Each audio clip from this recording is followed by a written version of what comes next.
일본의 하늘이 멈췄습니다. 38년 된 훈련기가 또 추락했고 파일럿 340명이 비행을 못하고 있습니다. 미국에 매달렸지만 돌아온 건 12년 지연 통보뿐이었습니다. 결국 일본은 1조 5천억엔 현금을 들고 한국을 찾았습니다. 하지만 한국의 대답은 충격적이었습니다.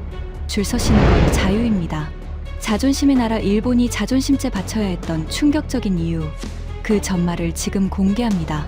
시작하기 전 구독과 좋아요, 그리고 대한민국 화이팅 댓글로 한국을 응원해주세요. 지난달 화요일 오후 3시 도쿄 이치가야 방위성 본관 7층 특별회의실에 비상 소지명이 떨어졌습니다. 회의실 안에는 14명의 고위 관계자가 모여 있었습니다. 항공망료 간부, 장비국, 기술연구본부, 자위대 핵심 부서 수장들이 한자리에 모인 건 3년 만이었습니다. 형광등 불빛 아래 모인 얼굴들마다 긴장이 번져 있었고 회의 테이블 위에는 빨간 딱지가 찍힌 기밀 문서가 놓여 있었습니다. 저는 니시무라 켄지, 방위성 장비국 차장으로 32년째 근무하고 있습니다. 무기 조달이 제 직업이고 제 인생이었습니다.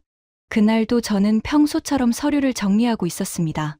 하지만 회의실 분위기는 평소와 완전히 달랐습니다. 여러분, 이틀 전 미야자키현 유타바루 기지에서 T-4 훈련기가 이륙 직후 엔진 결함으로 비상 착륙했습니다. 항공망료 간부의 와타나베 장군이 입을 열었습니다. 목소리가 낮고 무거웠습니다. 조종사는 무사히 탈출했지만 기체는 전손됐습니다. 이번이 올해 4번째입니다. 올해 4번째. 그 말에 회의실 공기가 얼어붙었습니다. 저도 모르게 펜을 쥔 손에 힘이 들어갔습니다. 옆자리에 이시카와 소자가 작게 한숨을 내쉬는 소리가 들렸습니다. 와타나베 장군이 스크린에 그래프를 띄웠습니다. 붉은 선이 가파르게 올라가고 있었습니다. 현재 T-4 훈련기 평균 기령 38년, 가동률은 61%까지 떨어졌습니다. 200대 중 78대만 정상 운용 가능합니다. 38년. 숫자를 듣는 순간 가슴이 답답해졌습니다. 사람 나이로 치면 환갑을 바라보는 기체를 몰고 하늘에 오르는 젊은 파일럿들. 그 생각만으로도 손끝이 차가워졌습니다. 연간 정비비가 480억엔을 넘겼습니다. 5년 전 대비 2배입니다. 그런데도 부품 수급이 안 됩니다. 미쓰비시가 T-4 생산 라인을 15년 전에 폐쇄했거든요. 와타나베 장군의 목소리가 점점 커졌습니다. 부품을 하나 만들려면 주문 후 14개월. 그 사이에 기체는 경납고에 세워둘 수밖에 없습니다. 지금 이 순간에도 자위대 파일럿 340명이 비행훈련을 못하고 있어요. 340명. 그건 자위대 전체 전투기 파일럿 양성 인원의 절반에 해당하는 숫자였습니다. 제 등골이 서늘해졌습니다. 적이 쳐들어와서가 아니라 훈련기가 없어서 하늘을 지킬 파일럿을 키울 수 없다. 이게 지금 일본의 현실이었습니다. 하지만 진짜 문제는 따로 있었습니다. 보잉 T-7A 현황을 보고하겠습니다. 기술연구본부의 스즈키 실장이 자료를 펼쳤습니다. 회의실에 있는 모든 사람이 그쪽으로 고개를 돌렸습니다. T-7A. 미국 보잉이 개발 중인 차세대 훈련기. 우리의 유일한 희망이었습니다. 아니, 유일한 희망이었어야 했습니다. 납품 예정일이 또 연기됐습니다. 당초 계획 대비 7년 지연. 현재 기체 결함이 해결되지 않고 있으며 미 공군 자체 물량도 소화하지 못하는 상황입니다. 7년 지연. 제 옆에서 누군가 작게 신음소리를 냈습니다. 보잉은 추가 개발비로 2조엔 이상을 쏟아부었지만 이젝션 시트 결함, 착륙 장치 균열, 비행 제어 소프트웨어 불안정까지 문제가 계속 터지고 있습니다. 스즈키 실장이 안경을 고쳤으며 말을 이었습니다. 솔직히 말씀드리면 현재 상태로는 빨라야 4년 후에나 양산이 가능합니다. 그마저도 미 공군이 우선입니다. 일본 할당부는 그 이후입니다. 4년 후, 아니, 그보다 더 걸릴 수도 있다는 뜻이었습니다. 회의실에 무거운 침묵이 내려앉았습니다. 형광등 소리만 윙윙 울렸습니다. 와타나베 장군이 테이블을 손바닥으로 내리쳤습니다. 4년을 더 기다리면 가동 가능한 T-4가 30대 이하로 줄어듭니다. 파일럿 양성이 완전히 멈춰요. 이건 안보 공백입니다. 그제야 회의실이 술렁이기 시작했습니다. 여기저기서 서류 넘기는 소리, 작은 목소리로 주고받는 대화가 겹쳤습니다. 유럽은 어떻습니까? 제가 물었습니다. 목소리가 제 의지와 달리 약간 떨렸습니다. BAE 시스템스의 호크는 이미 단종됐고 레오나르도의 M-346은 아음속입니다. 자위대 요구 성능에 못 미칩니다. 스웨덴 사브의 그리펜 트레이너 버전은요. 생산 라인 여유가 없습니다. 납품까지 최소 6년. 하나하나 가능성이 다쳐갔습니다. 마치 방 안에 문이 하나씩 잠기는 것 같았습니다. 커피잔을 들었지만 이미 식어 있었고 그 찬 커피가 목구멍을 타고 내려갈 때의 씁쓸한 감촉이 지금도 기억납니다. 그때 이시카와 소자가 조심스럽게 손을 들었습니다. 실례지만 한 가지 옵션이 더 있지 않습니까? 회의실이 조용해졌습니다. 모두가 이시카와 소자를 바라봤습니다. 젊은 장교는 잠시 주저하다가 입을 열었습니다. KAI, 한국의 TO-10 계열입니다. 초음속 훈련기 중 유일하게 양산이 완료된 기종이고 현재 즉시 납품이 가능한 것으로 알고 있습니다. 순간 회의실 온도가 2도는 내려간 느낌이었습니다. 아무도 말이 없었습니다. 14명의 시선이 이시카와 소자에게 꽂힌 채 굳어버렸습니다. 먼저 입을 연 건 오오타 관방부장이었습니다. 62세의 강경파, 자위대 출신으로 정치에 투신한 인물이었습니다. 그의 눈가가 실룩거렸습니다. 이시카와 소자, 낮고 차가운 목소리였습니다. 지금 진심으로 그 말을 한 겁니까? 한국산 훈련기를 자위대가 쓰겠다고? 현실적으로 말씀드린 것입니다. 이시카와 소자의 목소리도 떨리고 있었습니다. 하지만 물러서지 않았습니다. TO-10은 16개국에 수출된 검증된 기체입니다. 재원상으로도 자위대 요구 조건을 충족하고요. 오오타 부장이 의자에서 몸을 일으켰습니다. 180cm의 거구가 회의실을 압도했습니다. 자네가 모르는 게 있어. 이건 성능 문제가 아니야. 부장이 창밖을 가리켰습니다.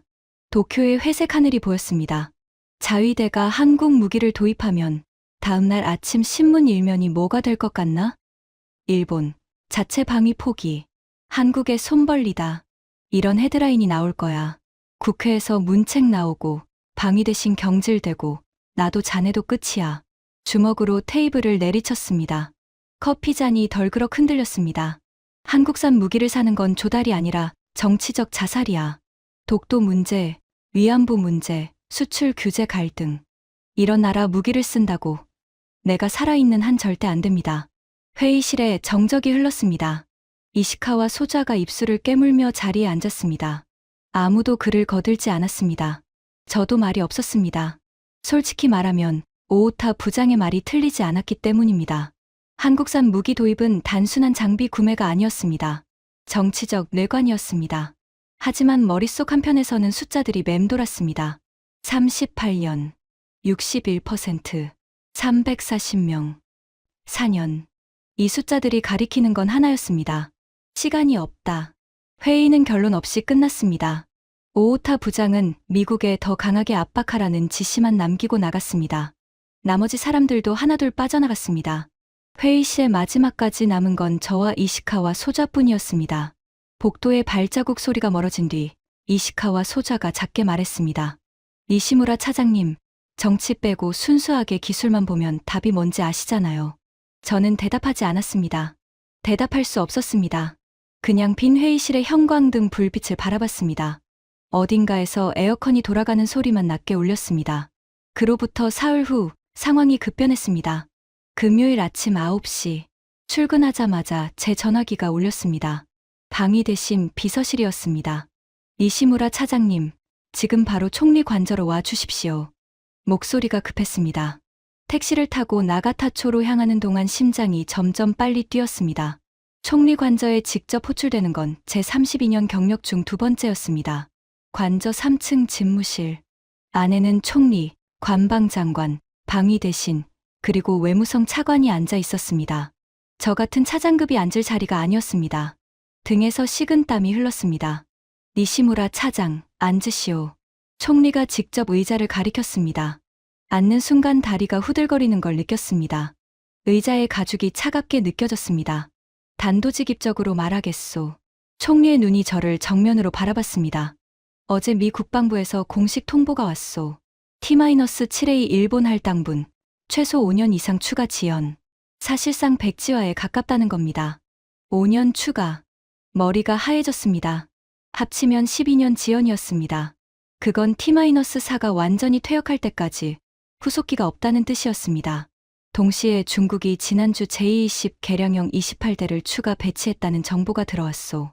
대만 에어뿐 아니라 센카쿠 방면 비행 횟수가 월 47회에서 83회로 늘었소. 83회. 제 손이 무릎 위에서 떨렸습니다. 파일럿이 없으면 전투기가 있어도 종이호랑이요. 니시무라 차장. 총리가 테이블 위에 서류를 밀어냈습니다. 표지에 급비라고 찍혀 있었습니다. KAI T-50 긴급 도입을 검토하시오. 한국에 직접 가서 현장을 확인하고 2주 안에 보고서를 올리시오. 순간 오오타 부장의 분노에 찬 얼굴이 떠올랐습니다. 정치적 자살. 그의 말이 귓가에 맴돌았습니다. 하지만 지금 이 자리에서 그 말을 할 수는 없었습니다. 총리, 한국과의 관계를 고려하면 상당히 민감한 사안입니다. 특히 올해 독도 관련 갈등이 다시 불거진 상황에서 한국 무기를 도입한다는 것은 알고 있소. 총리가 제 말을 잘랐습니다. 그래서 니시무라 차장이 가는 거요. 조용히, 비공식으로. 성사되면 발표하고 안 되면 없었던 일로 하면 되는 거요. 짧고 명확한 지시였습니다. 거부할 수 없는 무게가 실려 있었습니다. 네, 알겠습니다. 그 세 글자가 입에서 나오는데 5초가 걸렸습니다. 관절을 나서는 길. 3월에 도쿄는 벚꽃이 피기 직전이었습니다. 나가타초의 가로수들이 아직 앙상한 가지를 하늘로 뻗고 있었고 차가운 바람이 코트깃을 파고들었습니다. 택시를 타는 대신 걸었습니다. 생각을 정리해야 했습니다. 한국에 간다. 한국 무기를 사러 간다. 발걸음이 무거웠습니다. 그날 밤 저는 자택 서재에서 오래된 상자를 하나 꺼냈습니다. 아버지의 유품이었습니다. 니시무라 다케시. 1970년대 미쓰비시 중공업 항공 부문에서 T-2 초음속 훈련기 설계에 참여한 엔지니어였습니다. 일본 최초의 국산 초음속 항공기. 아버지의 자부심이었습니다. 상자 안에는 낡은 설계 도면, 빛바랜 사진, 그리고 아버지의 메모장이 들어 있었습니다. 사진 한 장을 집어 들었습니다. 미쓰비시 나고야 공장에서 아버지가 한국 기술 연수생 3명과 찍은 단체 사진이었습니다. 아버지가 생전에 종종 하시던 말이 떠올랐습니다. 한국 친구들은 열심히 배웠지. 하지만 항공기는 그렇게 쉽게 만들 수 있는 게 아니야. 우리가 40년 걸린 걸 그 친구들이 따라잡으려면 100년은 걸릴 거다. 아버지는 틀리지 않았다고 생각했습니다. 적어도 그때까지는요. 하지만 지금 아버지가 가르쳤던 나라에 아들인 제가 전투기를 사러 간다. 이 아이러니가 가슴을 짓눌렀습니다. 설계 도면을 천천히 다시 상자에 넣었습니다. 서재의 탁상시계가 밤 11시를 가리키고 있었습니다. 창밖에 도쿄 시내의 불빛이 반짝이고 있었지만 그 불빛들이 왠지 흐릿하게 보였습니다. 서류 가방에 여권을 넣었습니다. 사흘 뒤면 인천행 비행기를 타야 했습니다. 이시카와 소자가 동행하기로 했습니다. 공식 수행원은 그 한 명뿐이었습니다. 조용히, 비공식으로, 총리의 지시대로였습니다. 잠자리에 누웠지만 잠이 오지 않았습니다. 천장을 바라보며 생각했습니다. 한국의 KAI, 설립된 지 고작 25년 남짓한 회사, T-50이라는 훈련기를 만들어서 몇 나라에 팔았다는 건 알고 있었습니다. 하지만 그것뿐이었습니다. 동남아시아나 중동의 예산이 부족한 나라들이 싸니까 사는 거라고 생각했습니다. 선진국 공군이 채택할 물건은 아니라고요. 무엇보다 저를 불편하게 만든 건 한국이라는 사실 그 자체였습니다. 독도 문제로 갈등을 벌이는 나라, 위안부 합의를 뒤집은 나라, 반도체 수출 규제로 서로 각을 세운 나라, 그런 나라에 가서 무기를 팔아주십시오라고 해야 한다. 이를 악물었습니다. 베개가 축축해진 건 식은땀 때문이었다고 믿고 싶습니다. 하지만 340명의 젊은 파일럿들이 떠올랐습니다. 훈련 한 번 못하고 대기실에 앉아있는 그 얼굴들. 38년 된 기체에 목숨을 맡기는 그 뒷모습들. 그 아이들을 위해서라면 자존심 따위는 삼킬 수 있다고 생각했습니다. 그때는 정말로 그렇게 생각했습니다. 한국에 가서 물건을 확인하고 보고서를 쓰면 끝이라고. 어차피 대단한 건 없을 거라고. 하지만 사흘 뒤 인천공항에 내린 순간 저는 깨닫게 됩니다. 제가 얼마나 아무것도 모르고 있었는지를. 월요일 아침 7시 35분. 하네다발 인천행 비행기가 활주로에 접지하는 순간 좌석 등받이에 등이 눌리는 그 물리적 압력이 마치 제 자존심을 짓누르는 것 같았습니다. 이시카와 소자가 옆에서 안전벨트를 풀며 말했습니다. 도착했습니다, 차장님. 대답 대신 고개만 끄덕였습니다. 기내 창으로 인천공항의 풍경이 보였습니다. 거대한 유리 건물이 아침 햇살에 반짝이고 있었습니다. 깨끗하고 정돈된 공항. 그 첫인상이 묘하게 거슬렸습니다. 인정하기 싫은 감정이 목 언저리에 걸려 있었습니다. 입국 심사를 마치고 나오자 KAI 측에서 보낸 차량이 대기하고 있었습니다. 검은색 세단. 운전석 옆에 젊은 직원이 서 있었습니다. 니시무라 차장님, 환영합니다. KAI 수출사업본부 강 대리입니다. 사천까지 모시겠습니다. 일본어가 유창했습니다. 억양이 거의 없었습니다. 제가 일본어로 말하기도 전에 먼저 일본어를 썼습니다. 준비가 되어 있다는 뜻이었습니다. 차에 올라타자 강 대리가 일정을 설명했습니다. 인천에서 KTX로 천안하산역까지, 이동 후 차량으로 사천 본사까지 총 3시간 30분 소요됩니다. 점심은 이동 중 도시락으로 준비했습니다. 이시카와 소자가 창밖을 보며 중얼거렸습니다. 한국 KTX, 한번 타보고 싶었습니다. 저는 대꾸하지 않았습니다. KTX 역으로 향하는 고속도로에서 창밖을 바라봤습니다. 깔끔하게 정비된 도로, 쉴 새 없이 달리는 물류 트럭들, 곳곳에 보이는 건설 현장의 크레인. 도쿄 근교의 풍경과 크게 다르지 않았습니다. 아니, 어쩌면 더 활기가 있었습니다. KTX에 올라탔습니다. 좌석이 넓고 깨끗했습니다. 열차가 출발하자 풍경이 빠르게 스쳐 지나갔습니다. 논밭, 아파트 단지, 산업단지. 이시카와 소자가 태블릿으로 TO10 관련 자료를 검토하고 있었습니다. 저는 가방에서 서류를 꺼냈습니다. 출발 전 장비국에서 준비한 KAI 기업 분석 보고서였습니다. 표지에 빨간 글씨로 참고용이라고 적혀 있었습니다. 참고용. 그러니까 진지하게 검토할 필요 없다는 뉘앙스였습니다.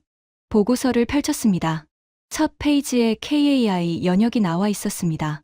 설립 이후 약 25년, 로키드 마틴과 공동 개발로 TO10을 만들었고, 이후 독자, 파생형으로 FA50 경공격기까지 개발. 현재 16개국의 수출. 16개국이라는 숫자에 눈이 잠깐 멈췄습니다. 하지만 곧 고개를 저었습니다. 동남아, 중동, 남미. 예산이 빠듯한 나라들이 싼 맛에 사는 거겠지. 미국이나 유럽, 일본 같은 선진국이 채택한 건 아니니까. 그렇게 생각하며 보고서를 덮었습니다. 기차 안에서 도시락을 먹었습니다. 불고기 도시락이었습니다. 맛은 나쁘지 않았지만 입맛이 없었습니다. 밥알이 목에 걸리는 느낌이었습니다.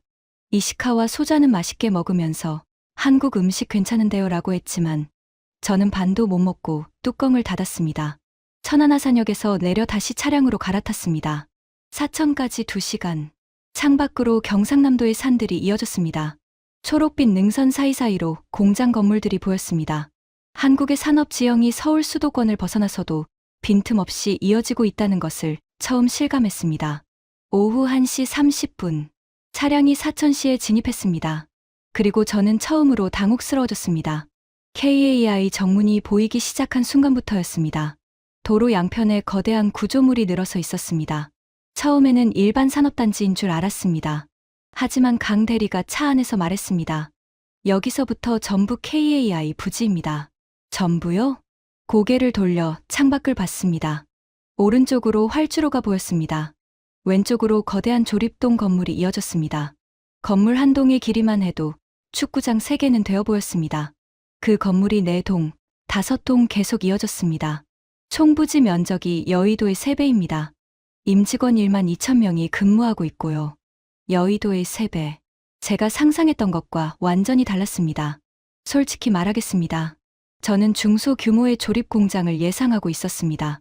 부품을 수입해서 끼워 맞추는 수준의 일본으로 치면 지방의 하청업체 정도. 하지만 눈앞에 펼쳐진 건 그런 게 아니었습니다. 이건 항공기 제조 캠퍼스였습니다. 보잉의 에버렛 공장이나 로키드 마틴의 포트워스 공장을 떠올리게 하는 규모였습니다. 차가 정문 게이트를 통과하자 보안 검색이 시작됐습니다. 여권 확인, 소지품 검사, 촬영 장비 회수. 공항보다 엄격했습니다. 군사 시설 수준의 보안이었습니다. 이시카와 소자가 작게 휘파람을 불었습니다. 차장님, 이건 제가 생각했던 것과 좀 다른데요. 저도 같은 생각이었습니다. 하지만 인정하고 싶지 않았습니다. 아직은. 본관 로비에서 우리를 맞이한 사람은 박상무였습니다. 수출사업본부 상무, 47세. 첫인상은 차가웠습니다. 정장 차림에 넥타이를 단정하게 매고 있었지만 눈빛에 따뜻함 같은 건 없었습니다. 사무적이고 계산적인 눈이었습니다. 어서 오십시오, 니시무라 차장님. 먼 길 오시느라 수고하셨습니다. 일본어는 쓰지 않았습니다. 영어로 인사했습니다. 통역이 옆에서 바로 일본어로 옮겨줬습니다. 악수를 나눴습니다. 박상무의 손이 건조하고 단단했습니다. 힘을 주지도 빼지도 않는 악수. 프로페셔널한 거리감이 느껴졌습니다. 브리핑룸으로 안내하겠습니다. 먼저 기술 개요를 설명드린 뒤 공장 투어를 진행할 예정입니다. 복도를 걸으며 양쪽 벽면에 걸린 사진들을 봤습니다. T-50 초도 비행 사진, 각국 공군 도장을 입힌 FA-50들, 수출 계약 서명식 사진들, 폴란드, 인도네시아, 이라크, 태국, 필리핀. 나라 이름이 빼곡했습니다. 브리핑룸은 영화관만큼 컸습니다. 중앙에 반원형으로 배치된 좌석, 정면에 폭 8m짜리 대형 스크린, 천장에는 조명이 부드럽게 깔려 있었습니다. 자리에 앉자 박상무가 입을 열었습니다. 먼저 한 가지 말씀드리겠습니다. 스크린에 T-50의 3D 렌더링이 떴습니다. 많은 분들이 T-50을 훈련기라고 부릅니다. 하지만 우리는 그 표현을 쓰지 않습니다. 스크린이 바뀌었습니다. Integrated Airborne Training Platform이라는 문구가 나타났습니다. T-50은 통합항공훈련 플랫폼입니다. 하드웨어는 시작일 뿐이고 핵심은 소프트웨어 생태계입니다. 그 순간에는 솔직히 마케팅 화법이라고 생각했습니다. 훈련기에 무슨 플랫폼이냐고. 박상무 옆에 앉은 젊은 엔지니어가 자리에서 일어났습니다. 소개해드리겠습니다. 시스템 통합팀 정수석 수석연구원입니다. 정수석, 35세라고 했습니다. 안경을 쓴 마른 체형에 눈빛이 또렷했습니다. 이 사람이 입을 열자 분위기가 달라졌습니다. 제가 보여드릴 것은 세 가지입니다. 디지털 트윈, AI 예지 정비, 그리고 클라우드 통합 훈련 관리 시스템. 스크린에 T-50의 3D 모델이 떴습니다. 하지만 일반적인 3D 모델이 아니었습니다. 기체 표면이 투명해지면서 내부 구조가 보이기 시작했습니다. 엔진, 유압 라인, 전자 장비, 배선. 모든 부품 하나하나에 색깔이 입혀져 있었습니다. 초록, 노랑, 빨강. 이것이 디지털 트윈입니다. 실제 기체와 동일한 가상 쌍둥이죠. 현재 운용 중인 모든 T-50 기체에 1,400개의 센서가 부착되어 있습니다. 엔진 온도, 유압 압력, 진동 패턴, 비행 하중. 이 데이터가 실시간으로 사천의 중앙 서버에 전송됩니다.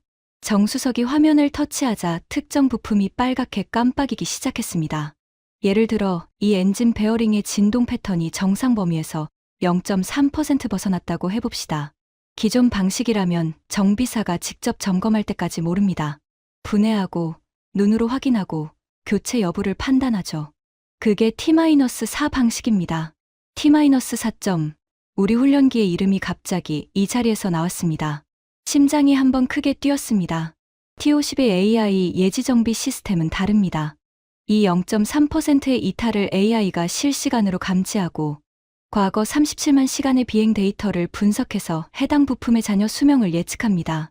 정확도 96.7%, 37만 시간, 96.7%.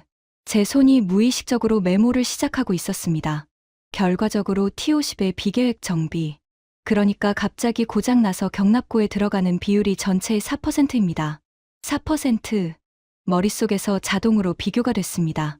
T-4의 비계획 정비 비율은 23%였습니다. 연간 정비비 480억엔의 절반 이상이 이 갑작스러운 고장 때문에 발생하는 비용이었습니다. 이시카와 소자가 손을 들었습니다. 질문해도 됩니까? 이 데이터가 실시간으로 한국에 전송된다는 건 운용국의 비행 데이터가 전부 KAI 서버에 저장된다는 뜻입니까? 날카로운 질문이었습니다. 보안 관점에서 핵심적인 포인트였습니다. 정수석이 미소를 지었습니다. 예상했다는 표정이었습니다. 좋은 질문입니다. 데이터는 암호화되어 전송되며 운용국별로 분리된 전용 서버에 저장됩니다. 타국 데이터와 절대 교차하지 않습니다. 다만 잠시 말을 끊었습니다. 분석 알고리즘의 소스 코드는 공개하지 않습니다. 이건 우리의 핵심 자산이니까요. 그 말에 박상무가 처음으로 입꼬리를 올렸습니다. 미묘한 미소였습니다. 하지만 정수석의 시연은 끝나지 않았습니다. 세 번째, 클라우드 통합 훈련 관리 시스템입니다. 스크린이 바뀌었습니다. 세계 지도 위에 점들이 찍혀 있었습니다. 폴란드 바르샤바, 인도네시아 자카르타, 이라크 바그다드, 태국 방콕. 점들이 사천을 중심으로 선으로 연결되어 있었습니다. 현재 T50을 운용하는 모든 국가의 훈련 데이터가 이 시스템으로 통합 관리됩니다. 각국 파일럿의 비행시간, 훈련 진도, 기량 평가, 실시간으로 대시보드에 표시됩니다. 잠깐만요. 제가 말을 잘랐습니다. 목소리가 생각보다 크게 나왔습니다. 그럼 KAI가 각국 공군의 파일럿 훈련 현황을 전부 볼 수 있다는 겁니까? 네. 물론 각국의 동의하에 공유되는 범위 내에서입니다. 하지만 대부분의 국가가 풀 패키지를 선택합니다. 이유가 있거든요. 정수석이 화면에 그래프를 띄웠습니다. 이 시스템을 사용하는 국가의 파일럿 양성 기간이 평균 22% 단축됐습니다. 개별 파일럿의 약점을 AI가 분석하고 맞춤형 훈련 커리큘럼을 자동 생성하니까요. 16개국 파일럿 데이터가 축적될수록 AI의 분석 정확도는 올라갑니다. 16개국의 데이터가 한국에 모인다. 한국이 세계 파일럿 훈련의 중추가 된다. 그 의미를 이해하는 데 3초가 걸렸습니다. 등에 소름이 돋았습니다. 이건 단순한 훈련기 판매가 아니었습니다. 생태계였습니다. 한번 들어가면 빠져나올 수 없는 구조. 기체를 사는 순간 소프트웨어에 종속되고 소프트웨어를 쓰는 순간 데이터가 축적되고 데이터가 축적될수록 다른 선택지는 사라진다. 이시카와 소자와 눈이 마주쳤습니다. 그의 눈도 커져 있었습니다. 같은 것을 깨달은 눈이었습니다. 정수석이 마지막으로 화면을 바꿨습니다. T50의 가동률 그래프가 떴습니다. 참고로 T50 글로벌 평균 가동률은 94%입니다. 94%. 저는 의자 등받이에 등을 기댔습니다. 등받이에 쿠션이 등을 감쌌지만 온몸에 힘이 빠지는 느낌이었습니다. 우리 T-4가 61%, 한국의 T50이 94%, 그 차이가 33%포인트. 숫자로는 33이지만 의미로는 다른 시대였습니다. 브리핑이 끝나고 10분간 휴식 시간이 주어졌습니다. 화장실에서 세면대 앞에 섰습니다. 거울에 비친 제 얼굴이 굳어 있었습니다. 차가운 물로 얼굴을 씻었습니다. 수건으로 물기를 닦으며 심호흡을 했습니다. 침착하자. 아직 기술 시연 하나 봤을 뿐이다. 프레젠테이션이야 얼마든지 화려하게 만들 수 있다. 중요한 건 실물이다. 그렇게 스스로를 다독이며 브리핑룸에 돌아왔습니다.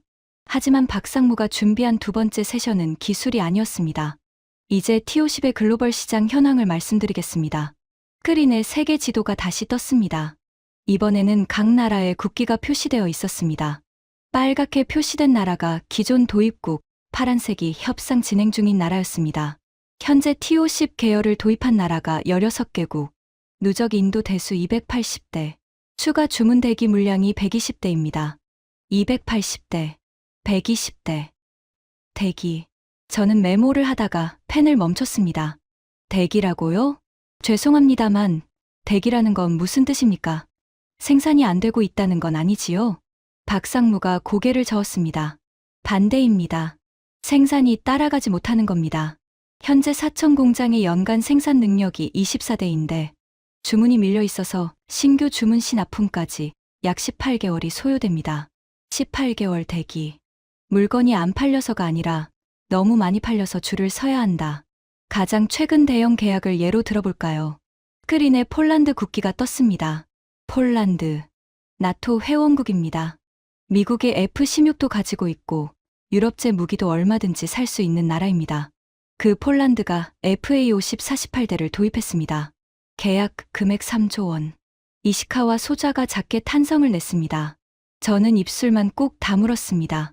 폴란드가 왜 한국을 선택했는지 아십니까? 제가 직접 설명드리는 것보다 더 적절한 분이 계십니다. 박상무가 노트북으로 화상통화를 연결했습니다. 화면에 군복을 입은 서양인 남성이 나타났습니다. 안녕하세요, 니시무라 차장님. 미 공군 태평양 사령부 연락장교 출신, 현재 로키드 마틴 아태 지역 전략사업 담당 스미스 대령입니다. 스미스 대령. 로키드 마틴. 미국 사람이 한국 회사의 프레젠테이션에 등장했습니다. 예상하지 못한 전개의 등이 뻣뻣해졌습니다. 솔직하게 말씀드리겠습니다. 스미스 대령이 카메라를 정면으로 보며 말했습니다. 로키드 마틴은 T-50의 초기 공동개발 파트너였습니다. 하지만 지금은 KAI가 완전히 주도하고 있고 우리는 파트너 입장에서 이 항공기를 전 세계에 공동 마케팅하고 있습니다. 이유는 간단합니다. 스크린에 차트가 떴습니다. T-7A가 지연되면서 미국의 동맹국들이 훈련기 공백에 빠졌습니다. 그 공백을 메우고 있는 게 T-50입니다. 현실적으로 T-50이 우리 동맹국 파일럿 양성 체계를 지탱하고 있는 겁니다. 미국의 동맹국 파일럿 양성을 한국 훈련기가 지탱하고 있다. 그 말이 귀에 꽂혔습니다. 폴란드 건도 우리가 추천했습니다. 나토 표준에 부합하는 즉시 가용한 초음속 훈련기는 현재 T-50뿐이니까요. 스미스 대령이 화면 너머로 미소를 지었습니다.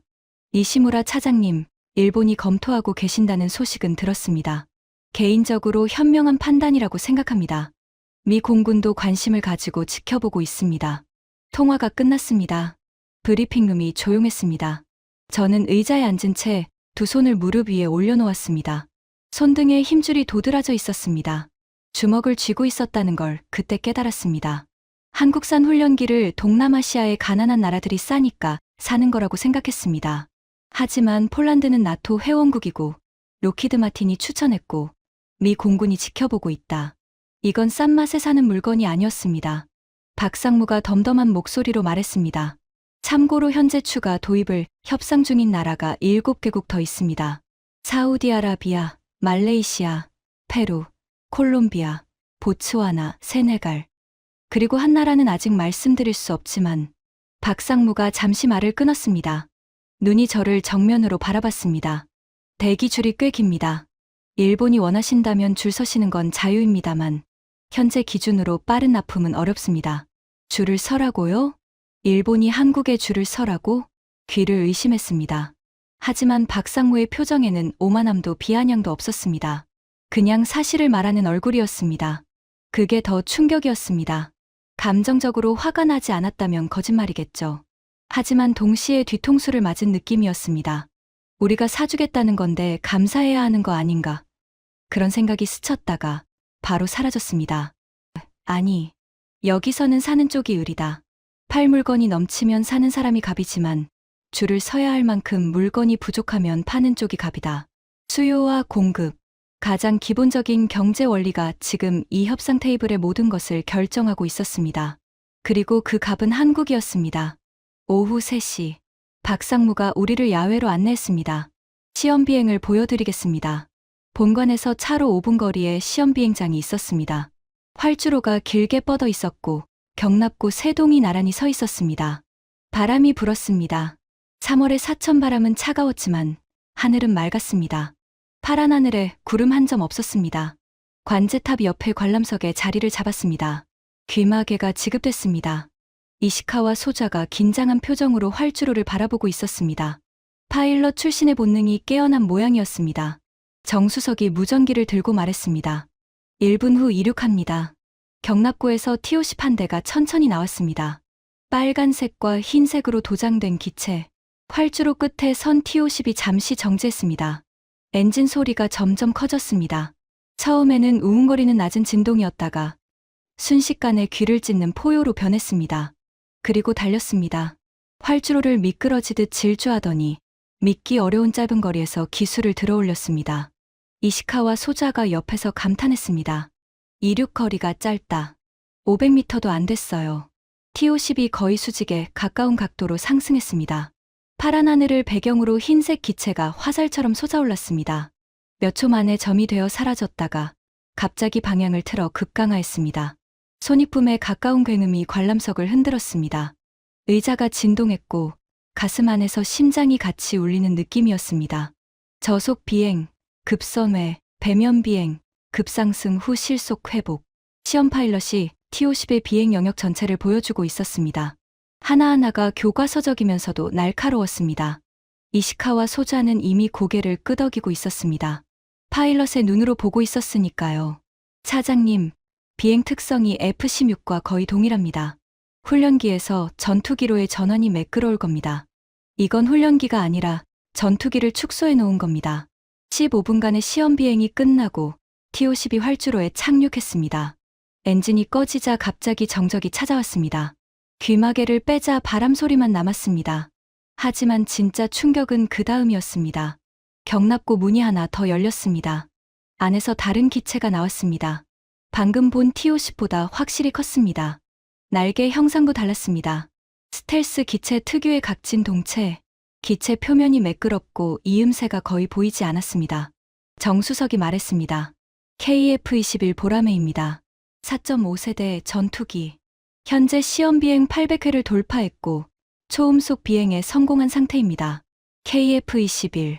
한국이 독자 개발하고 있다는 전투기. 뉴스에서 본 적은 있었지만 실물을 보는 건 처음이었습니다. 가까이 가자 기체의 크기가 실감났습니다. T-50의 1.5배는 되어 보였습니다. 기체 아래 무장 장착부가 보였습니다. 공대공 미사일, 공대지 미사일. 실전 배치를 전제로 한 설계였습니다. 이시카와 소자가 KF-21을 올려다보며 한참 말이 없었습니다. 그러다 작게 중얼거렸습니다. 일본의 GCAP는 아직 설계도면 단계인데 GCAP. 일본이 영국, 이탈리아와 공동 개발하고 있는 차세대 전투기 프로젝트. 세계국이 힘을 합쳐도 아직 시제기도 못 만들었습니다. 한국은 혼자서 이미 시험 비행 800회를 넘겼다. 박상무가 우리 옆에 다가왔습니다. KF-21은 참고로 보여드린 것입니다. 이번 논의와는 직접 관련이 없지만 KAI가 어떤 수준의 항공기를 만드는 회사인지 이해하시는데 도움이 될까 싶어서 도움이 됐습니다. 너무나 확실하게. 이 회사는 훈련기를 만드는 중소기업이 아니었습니다. 차세대 전투기를 독자 개발하는 종합항공방산 기업이었습니다. 일본의 미쓰비시 중공업이 FE 이후 독자 전투기를 한 대도 만들지 못한 사이 한국의 KAI는 T-50에서 FA-50, FA-50에서 KF-21까지 단계를 밟아올라 지금 이 자리에 서 있었습니다. 아버지의 말이 머릿속에 울렸습니다. 우리가 40년 걸린 걸 따라잡으려면 100년은 걸릴 거다. 100년은커녕 50년도 안 걸렸습니다. 아버지가 이 광경을 봤다면 뭐라고 했을까요? 저는 그 생각을 머리에서 지우려 했지만 지워지지 않았습니다. 시험 비행장에서 돌아온 뒤 우리는 본관 4층의 협상실로 안내했습니다. 오후 5시 창밖으로 해가 기울기 시작했습니다. 사천의 산능선 위로 주황빛이 번지고 있었습니다. 협상실은 넓었지만 장식은 최소한이었습니다. 원목 테이블 하나, 양쪽에 의자 4개씩, 테이블 위에 물과 커피만 놓여 있었습니다. 박상무가 정면에 앉았습니다. 옆에 정수석과 통역, 그리고 법무팀으로 보이는 여성 한 명이 배석했습니다. 자, 기술과 시장 현황은 충분히 보셨을 겁니다. 이제 실질적인 이야기를 하겠습니다. 박상무가 서류 한 장을 테이블 위에 올려놓았습니다. A4 한 장짜리 문서, 간결했습니다. 일본 측이 48대 도입을 원하신다면 KAI가 제시하는 기본 조건입니다. 서류를 집어들었습니다. 읽기 시작했습니다. 첫 번째 조건. 기체 단가 580억 원. 48대 기준 총액 약 2조 7,840억 원. 엔화로 환산하면 약 3,200억엔. 제가 예상했던 범위 아니었습니다. 이 정도면 방위 예산에서 감당 가능했습니다. 하지만 두 번째 조건부터 분위기가 달라졌습니다. 두 번째 조건. 디지털 트윈 및 AI 예지정비 시스템 사용료. 기체당 연간 8억 원. 48대 기준 연간 384억 원. 연간 사용료. 기체를 사고 나서도 매년 돈을 내야 한다는 뜻이었습니다. 세 번째 조건. 클라우드 훈련관리 시스템 구독료. 연간 180억 원. 구독료. 그 단어에 눈이 멈췄습니다. 네 번째 조건. 소프트웨어 소스코드 비공개. 기술 이전 불가. 다섯 번째 조건. 정비 데이터는 KAI 사천 서버에서 관리. 일본 국내 서버 이관 불가. 여섯 번째 조건. 소프트웨어 업데이트는 KAI가 원격으로 수행. 업데이트 거부 시 시스템 보증 해제. 서류를 내려놓았습니다. 손이 미세하게 떨리고 있었습니다. 박 상무님. 목소리를 가다듬었습니다.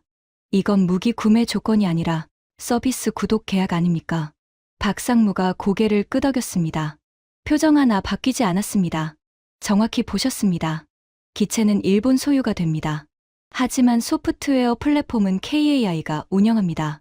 비유하자면 넷플릭스와 같습니다. TV는 여러분 것이지만 콘텐츠는 우리가 제공합니다. 넷플릭스. 군용 항공기를 넷플릭스에 비유하다니. 이시카와 소자가 옆에서 작게 헛웃음을 냈습니다.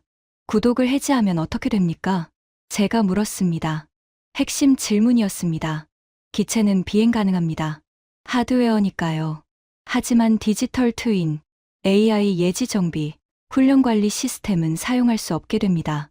수동 정비로 전환해야 합니다. 수동 정비. 그건 T-4 방식으로 돌아간다는 뜻이었습니다. 가동률 94%가 아니라 다시 61% 수준으로. 기술 이전은 정말 불가능합니까? 일부라도? 불가능합니다. 박상무의 대답은 단호했습니다. 1초의 망설임도 없었습니다. 소스코드는 KAI의 핵심 자산입니다. 37만 시간의 비행 데이터, 16개국 파일럿의 훈련 패턴. 이 모든 것이 녹아있는 알고리즘을 타국에 공개하는 것은 불가능합니다. 이 점은 폴란드에게도 동일하게 적용됐습니다. 폴란드도 같은 조건이었다. 나토 회원국도 소스코드를 못 받았다. 그 사실이 이상하게도 약간의 위안이 됐습니다. 일본만 차별하는 게 아니라는 뜻이니까. 하지만 동시에 서늘해졌습니다. 이 구조대로라면 T-50을 도입하는 순간 일본 자위대의 파일럿 훈련 체계가 한국에 종속됩니다. 소프트웨어 업데이트도, 정비 데이터도, 훈련 분석도 전부 한국을 통해야 합니다. 자위대의 하늘을 한국이 쥐게 되는 겁니다. 이를 악물었습니다. 턱 근육이 딱딱하게 굳는 게 느껴졌습니다. 솔직히 말씀드리겠습니다. 제가 서류를 테이블에 내려놓으며 말했습니다. 이 조건은 일본 방위성이 수용하기 어렵습니다. 자국 방위 시스템의 핵심 데이터를 타국 기업 서버에 맡기는 것은 주권 문제입니다. 박상무가 물을 한 모금 마셨습니다. 급할 것이 없다는 태도였습니다. 이해합니다. 하지만 니시무라 차장님, 잔을 내려놓으며 저를 바라봤습니다. 솔직하게 여쭤보겠습니다. 일본에 다른 선택지가 있습니까? 침묵. 티치레이는 빨라야 4년, 현실적으로는 더 걸립니다. 유럽제는 성능 미달이거나 납기 초과. 미쓰비시는 자체 개발 능력을 사실상 상실했고, 지금 이 순간에도 T사는 노후화되고, 파일럿 340명은 하늘에 못 뜨고 있습니다. 한마디 한마디가 메스처럼 정확했습니다. 틀린 말이 하나도 없었습니다. 그게 가장 뼈 아팠습니다. 우리는 일본에 팔아야 할 이유가 없습니다. 대기줄이 18개월이니까요. 하지만 일본이 원하신다면 줄을 조정할 수 있는 방법이 하나 있습니다. 박상무가 새로운 서류를 꺼냈습니다. 48대 전량 선결제. 옵션 포함 72대까지 확대 시 우선 납품. 총액 1조 5천억엔. 1조 5천억엔. 선결제.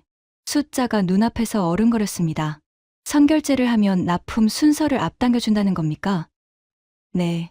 다른 나라들은 분할 납품, 분할 결제입니다. 일본이 전량 선결제하면 생산 라인을 우선 배정할 수 있습니다. 첫 번째 기체 인도까지 14개월로 단축 가능합니다. 14개월. 티치레이의 4년 이상과 비교하면 압도적으로 빨랐습니다. 하지만 선결제. 물건을 받기도 전에 1조 5천억엔을 내라는 겁니다. 그것도 한국 회사에. 이시카와 소자가 옆에서 제 소매를 살짝 잡아당겼습니다. 화장실에 가자는 신호였습니다. 잠시 쉬겠습니다. 우리 둘은 복도로 나왔습니다. 창문 밖으로 사천 공장의 야경이 보이기 시작했습니다. 조립동 건물마다 불이 켜져 있었습니다. 야간에도 생산이 계속되고 있다는 뜻이었습니다.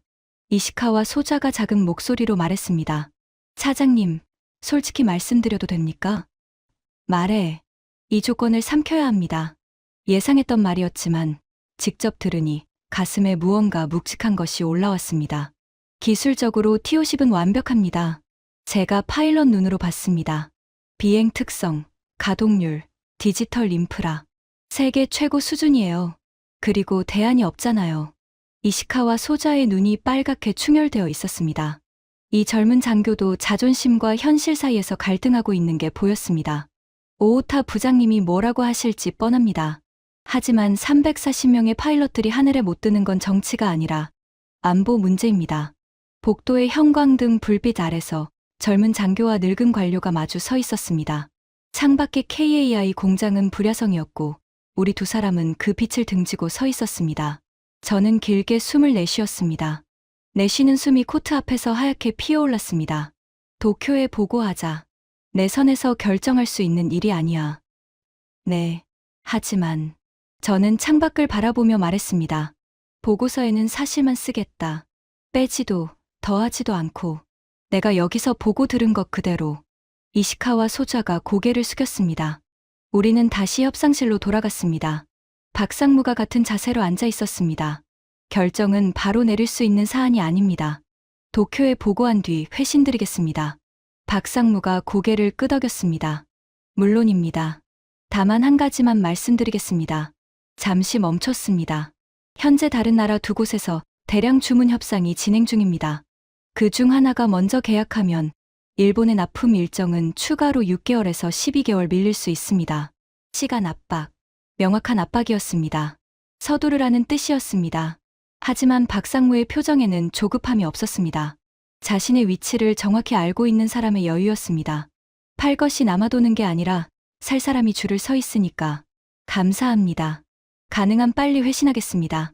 고개를 숙였습니다. 목이 뻣뻣했습니다. 55년 인생에서 이렇게 깊이 고개를 숙여본 적이 없었습니다. 협상실을 나서는 복도에서 정수석과 마주쳤습니다. 젊은 엔지니어가 가벼운 목례를 했습니다. 시험 비행 어떠셨습니까? 저는 잠시 망설였습니다. 그리고 솔직하게 답했습니다. 대단하더군요. 정수석이 미소를 지었습니다. 겸손한 미소였습니다. 아직 보여드리지 못한 것이 더 많습니다. 다음에 오시면 시뮬레이터도 체험해 보시죠. 다음에. 그 말은 우리가 다시 올 거라는 확신처럼 들렸습니다. 사천을 떠나는 차 안에서 저는 창밖을 바라보며 생각했습니다. KAI 공장의 불빛이 점점 작아지고 있었습니다. 하지만 제 머릿속에서 그 불빛은 오히려 커지고 있었습니다.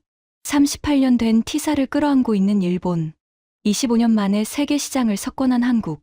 아버지가 40년 걸렸다고 자랑하던 그 기술을 한국은 25년 만에 따라잡은 게 아니라 추월했습니다. 도쿄로 돌아가야 했습니다.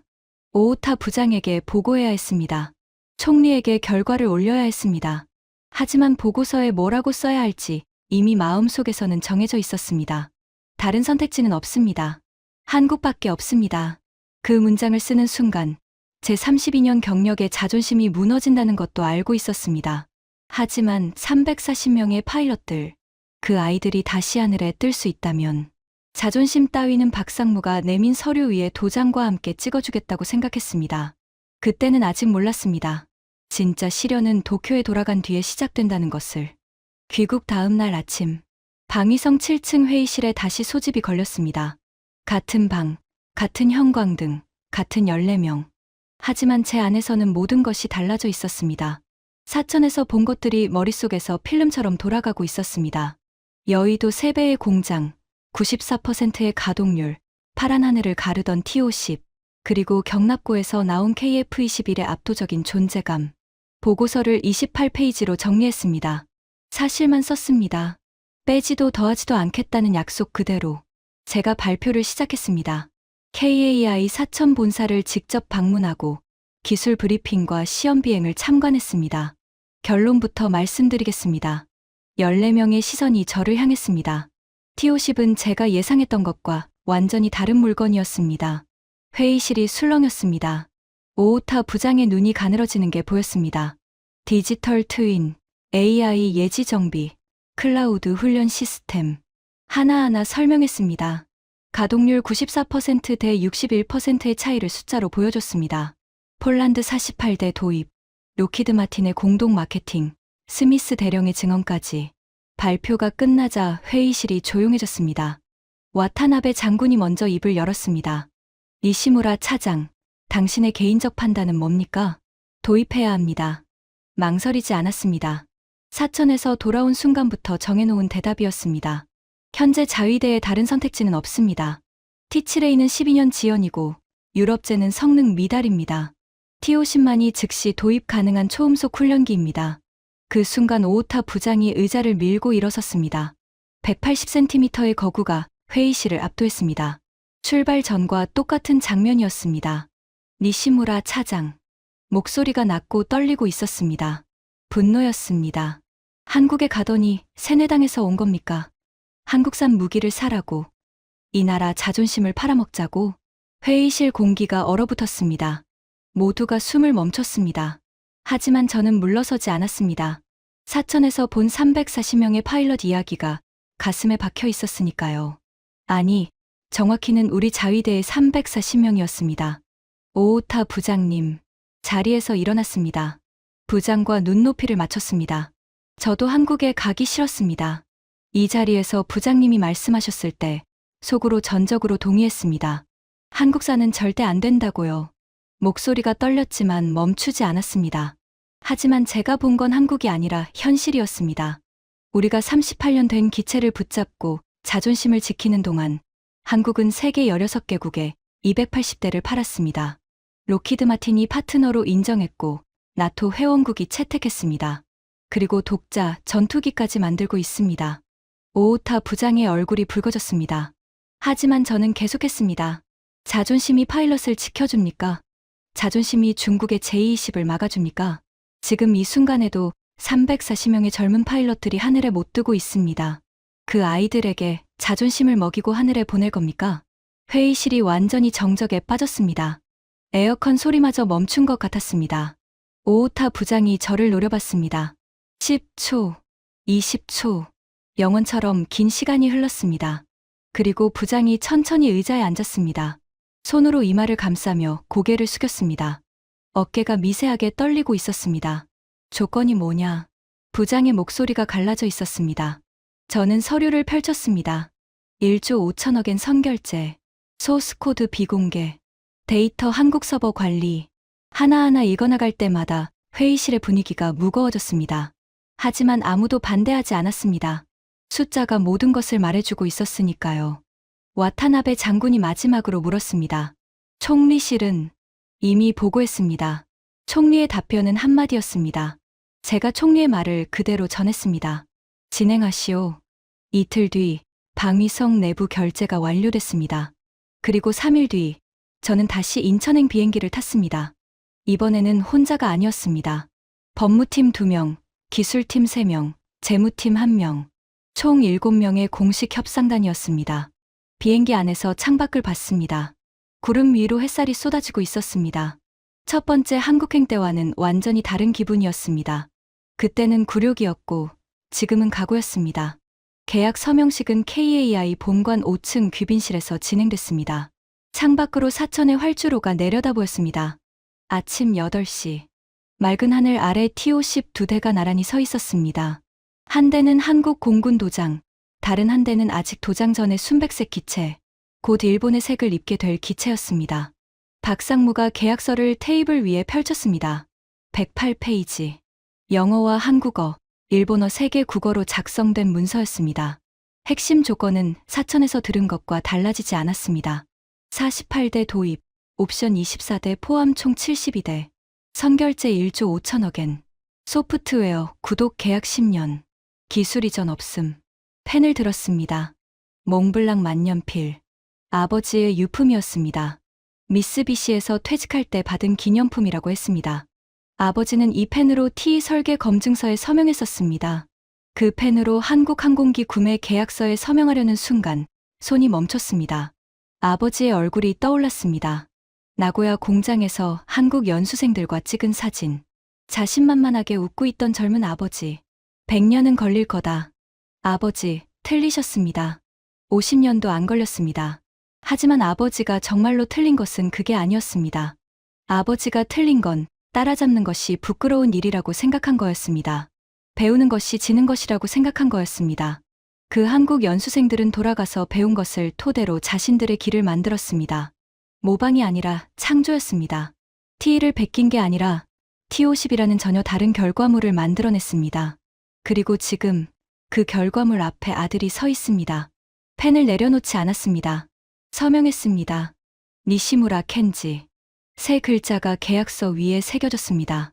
만년필의 잉크가 종이에 스며드는 미세한 소리가 귓가에 울렸습니다. 박상무가 맞은편에서 서명했습니다. 그리고 처음으로 일본어를 썼습니다. 감사합니다. 니시무라 상. 짧은 한마디였지만 그 안에 사무적인 차가움은 없었습니다. 서명이 끝나고 창밖을 봤습니다. 활주로에서 T50 한 대가 이륙 준비를 하고 있었습니다. 엔진이 점화되자 굉음이 건물 유리를 미세하게 떨리게 했습니다. 기체가 활주로를 달리기 시작했고 순식간에 하늘로 솟아올랐습니다. 파란 하늘을 가르는 T-50의 궤적을 바라보며 생각했습니다. 저 하늘을 우리 파일럿들도 날게 된다. 38년 된 낡은 기체가 아니라 세계 최고 수준의 항공기로 340명의 젊은이들이 다시 하늘에 뜬다. 그 생각에 코끝이 시큰해졌습니다. 안경 너머로 시야가 흐려졌지만 닿지 않았습니다. 이시카와 소자가 옆에서 거수경례를 했습니다. 군인의 예의였습니다. 차장님, 수고하셨습니다. 저는 고개만 끄덕였습니다. 말을 하면 목소리가 떨릴 것 같았습니다. 사천 공장을 나서며 마지막으로 뒤를 돌아봤습니다. 정문 위에 KAI 로고가 아침 햇살에 빛나고 있었습니다. 그 옆에 Beyond Sky라는 영문 슬로건이 보였습니다. 하늘 너머로. 아버지 세대는 하늘을 지배하는 것이 승리라고 생각했습니다. 하지만 지금 저는 깨달았습니다. 진짜 강한 나라는 하늘을 지배하는 나라가 아니라 하늘을 필요로 하는 모든 나라에게 날개를 줄 수 있는 나라라는 것을. 한국은 그런 나라가 되어 있었습니다. 일본은 아직 아니었습니다. 하지만 배우면 됩니다. 아버지가 한국 연수생들에게 가르쳤듯이 이번에는 우리가 배우면 됩니다. 배우는 것은 지는 것이 아닙니다. 배우는 것은 더 강해지는 것입니다. 인천으로 향하는 차 안에서 저는 32년 만에 처음으로 서류 가방을 베고 눈을 감았습니다. 돌아가면 해야 할 일이 산더미였습니다. 국회 설명, 언론 대응, 오오타 부장과의 뒷정리. 하지만 그 모든 것이 두렵지 않았습니다. 이미 가장 어려운 것을 해냈으니까요. 자존심을 삼키는 것. 그게 가장 어려웠습니다. 하지만 그 자존심 한 조각 삼킨 대가로 340명의 파일럿이 다시 하늘을 날 수 있게 됐습니다. 충분한 거래였습니다. 아니, 제 인생 최고의 거래였습니다. 지금까지 일본 방위성 조달관이 한국 사천에서 경험한 충격적인 이야기였습니다. 대한민국의 기술력이 세계를 놀라게 하고 있다는 사실을 더 많은 분들이 알 수 있도록 이 이야기를 널리 공유해 주세요. 작은 관심이 큰 자부심을 만듭니다. 구독과 좋아요도 부탁드립니다. 지금까지 감동테라였습니다. 감사합니다.